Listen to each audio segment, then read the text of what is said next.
But the reason we're doing it is not because we actually want to, right? It's because it's easier to say yes than having to explain why we're saying no, right?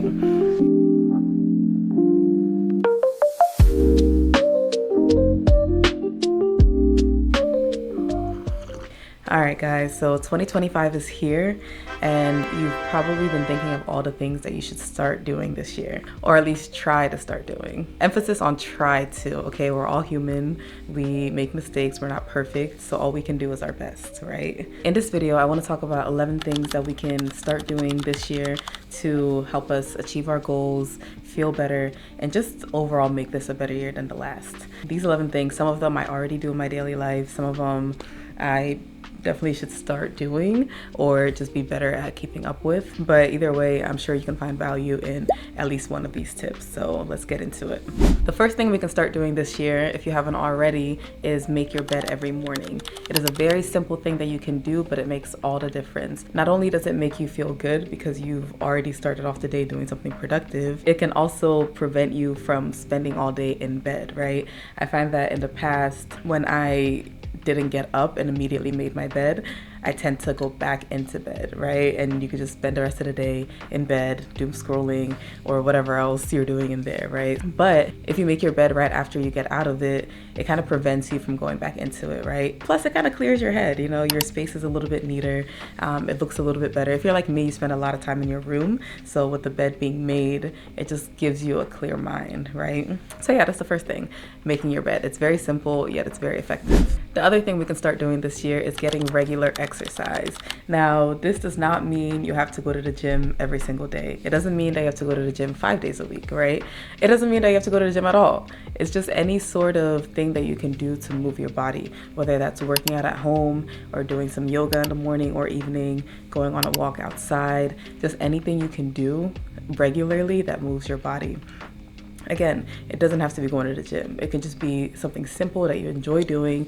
It could also be just walking around your neighborhood if that's accessible to you. My favorite thing, if you don't already know, if you've been on this channel for a little bit, you probably already know, is doing HIIT workouts at home. I do that almost every single day. I found that it's something that I thoroughly enjoy doing, and it's my way of getting regular exercise every day. But it doesn't have to be that. It can just be anything that you enjoy doing, whether it's dancing, swimming, just going on a light stroll for 15 to 30 minutes a day. It can make all the difference. The goal of getting regular exercise is not solely for fitness or to look a certain way. It just makes you feel good. You know, we all already know the benefits of exercise aside from aesthetic reasons, right? So that's another thing you should start doing in 2025. That is getting regular exercise. Okay, so the next thing that we can start doing in 2025 is having at least 4 home-cooked meals a week. If 4 seems like a little too much, then maybe 3. Now, you might be thinking to yourself, I don't know the first thing about cooking. You don't have to, right? What I have to say to that is YouTube University. I'm a firm believer in the fact that you can literally learn how to do anything, right? Especially with YouTube. Whatever you want to try to make, whatever you want to try to do, you can probably find a video that'll walk you step by step on how to do it. Now, why should you eat 4 home-cooked meals at home? 1, it's better for you. Even if you're someone who can afford to go to very nice restaurants, like you're not just eating fast food, but you're actually going to a sit-down place, they have whole ingredients, all of that is good. It's still probably a little expensive, right? And it's never really as healthy as you think it is, right? So one of the reasons for eating most of your meals at home is because, yeah, it is a lot healthier for you. And 2, it can save you money. I don't know your financial situation, but it'll probably benefit you to cook some of your meals at home and save money that way. And then another reason why you should be eating most of your meals at home is that it teaches you that life skill of learning how to cook, right? If you're not already comfortable in the kitchen, if you don't already know how to make certain dishes, if you are prioritizing having some of your meals at home, you develop that life skill of knowing how to cook for yourself, right? Which is something everyone should know how to do, whether you're a man, woman, anything in between, right? You should know how to cook for yourself. You should know how to take care of yourself in that way. So let's prioritize eating at least 4 of our meals at home this year. The next thing we can do to make 2025 a good year is prioritizing getting enough sleep. So this is something that I find just seems very unattainable, especially if you have a very busy life. Even if you don't have a busy life, sometimes you'll just be on your phone or you'll just be watching something and suddenly it's like 1 a.m., right? Then you have to be up early the next morning. However, we all already know the benefits of getting enough sleep, right? So whatever it is that you have to do in your life, whatever you have to move around, whatever you have to adjust to prioritize getting enough sleep, it's worth doing it. I'm the type of person that once it hits like 10:30, I'm already sleepy, right? So the only reason I wouldn't be in bed and sleeping by 10:30 is if I just had something else to do, right? If I'm out, if I'm, whatever, there's just something else that I had to be doing at that time. Now, of course, this varies if you have kids, if you have other obligations, things that can really prevent you from going to bed on time. But that's why this video is about trying. You're trying to do these things to make 2025 a better year. So really look at your daily life, what you can and can't do, and see what you can cut back on to make getting enough sleep a possibility. The next thing that we can start doing this year to make it a little bit better is something that I've talked about in one of my previous videos, and that is journaling. Even though I have a whole video on why journaling is so difficult and what I plan to do to make it a little bit more accessible, I still don't journal regularly. I will say though, this year, since the first, I have been journaling almost every single day. I've missed like a few days, but for the most part, I've been trying to stick to it. But it's definitely something that I want to do more often than not. In that video, I talked about all the benefits of journaling. So it's definitely something that you, dear viewer, should probably start doing and that I will really try to stick to for the duration of 2025 and make it a habit. So this next thing is more related to finances, but I do think it's something important that we should start doing if you're not already, and that is monitoring your bank statements. I'm putting this on here because not only is it important, but it's something that I think not a lot of people do, right? And it's not something I do as regularly as I should. And I will say there's been multiple times that I've gone back to look at my bank statements that I've either seen something that was a fraudulent charge, or I was double charged for something, or even I'll just see a subscription that I had that I completely forgot was even there, or even a subscription that I had gotten with the intention to cancel but then completely forgot about it, and then just to look at my bank statement to see that I've been being charged for it for the past few months, right? So if you have any financial goals, which we probably do, it's important to monitor your bank statements closely because there are probably little charges there that you are unaware of, that you forgot about, that you could probably get rid of, right? So in 2025, if you haven't done this already, look at your bank statement now and continue to monitor it at least once a month. This next one kind of ties into the previous thing, and that is monitoring your bills, like your specific bills. If you have a mortgage, looking back at the statement to see if there's anything that's questionable, looking at your phone bill to see if there's anything there that you didn't approve of or you didn't even know was there. For example, I had to review my phone bill recently and saw that I had a charge, like a next up charge, that I'd been being charged for it every single month for at least the past like 8 months. And I had no idea, right? Not only did I not know, but I wasn't okay with it. But I mean, I wasn't monitoring my phone bill so closely that the phone company just got my money.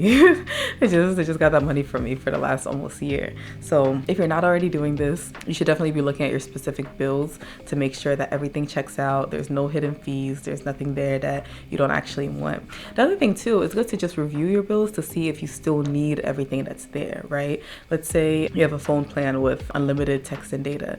You could just look back at it to see, like, do you really need unlimited text and data? Are you usually at places that have Wi-Fi? Can you actually cut back and just do like a specific data limit plan that's cheaper and that would actually be functional for you? I don't know, you know what I mean? Just review it, see what you actually need, see what you don't need, and make some changes. This next thing is definitely something that's not easy to do, but would be a very good thing to start doing this year, and that is decluttering. A crowded space is like a crowded mind, so the less things you actually have in your space, like the more open your mind is, right? One way we can start opening our minds a little bit, reducing some of our anxiety, is by having less stuff and less things around us. So one thing I want to focus on, and you should focus on this year, is decluttering. This doesn't mean you have to empty out your house, within the first month. You have to throw away all your belongings. Absolutely not. What I mean by this is just every week, every weekend, every once a month, just go through, your things. If you see something that's sitting around that you never use, that you never touch, it's been there for years, it's just collecting dust, maybe get rid of it. If, you know, there's a drawer that's full of just junk that you literally never use, you never open that drawer, you could probably get rid of most of the things in there, right? This doesn't mean that you have to throw away your whole entire wardrobe. You have to get rid of all your clothes. No. But just the things that are literally just there, that are not serving any purpose to you, they don't do anything, they're just there for decoration, you can probably get rid of it. So that's another thing that you should start doing this year, and that is just slowly decluttering. And you might find by the end of the year, you're really just surrounded by things that you actually use, you actually value, and things that just actually bring joy into your life. Now, this next thing can be something that's very, very hard to do, especially if you have like a people-pleasing personality, and that is saying no more often, right? Oftentimes we find ourselves agreeing to do things, agreeing to hang out with someone, or agreeing to go somewhere just for the sole fact of not wanting to upset the person, not wanting to make them feel rejected, or for whatever reason. But the reason we're doing it is not because we actually want to, right? It's because it's easier to say yes than having to explain why we're saying no, right? So something we should definitely start doing, including myself, like emphasis on including myself, is just saying no more often, saying no to the things that I'm really just not interested in doing. And that way you could just have that peace of mind, knowing you're actually doing the things that you want to do. You're living your life on your terms. You're not just doing things to avoid hurting the feelings of others, right? Like I said, this one is a hard one to actually stick to. It's a hard one to actually implement, but once you get into the habit of doing it, it is something that could just be very freeing, right? And I'm saying that to myself because this is definitely something I need to work on. This next one definitely ties into that previous tip, and that is prioritizing yourself, right? Whether that's saying no to something you don't actually want to do, or taking that time to do that workout, or taking that day off when, you know, you really just can't do it, right? Again, it's one of the hardest things that we can do for ourselves, especially if you're used to always doing things for others. You're always looking out for other people's best interest. It can be so hard to do things that are genuinely in your own best interest, right? Whether it's saying no to that person, right? Because you're thinking, oh, they're gonna feel bad, they're gonna be offended, I'm gonna have to explain myself, all these things that are going through your mind.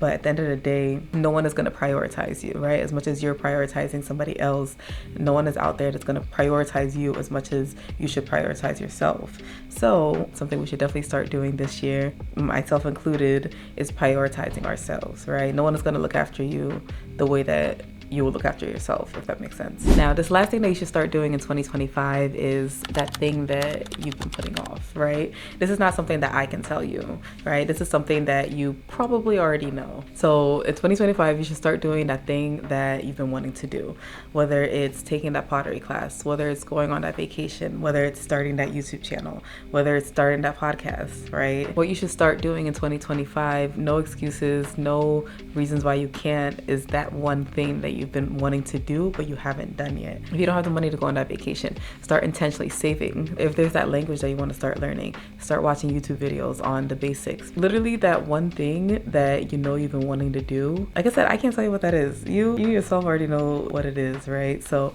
this year we're not making any excuses. We're not, you know, sitting back and just waiting for the right time. We're just gonna do it right now. All right, guys, I hope you got some inspiration for this video. I hope you found some things that you could take with you and actually implement into your daily life.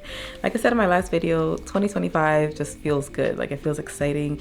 It feels full of opportunities, right? And I hope you have your goals set. I hope you get everything you want this year. If you got anything from this video, don't forget to give it a like and hit subscribe and turn on the notification bell to be notified of my future videos. And leave me a comment. Let me know what your goals are for 2025, how you plan to reach them. Let me know any of the little things that you plan on doing to work towards those goals. Let me know what steps you're taking to achieve your 2025 goals. Thank you for watching this video, and I will see you in my next one. Bye.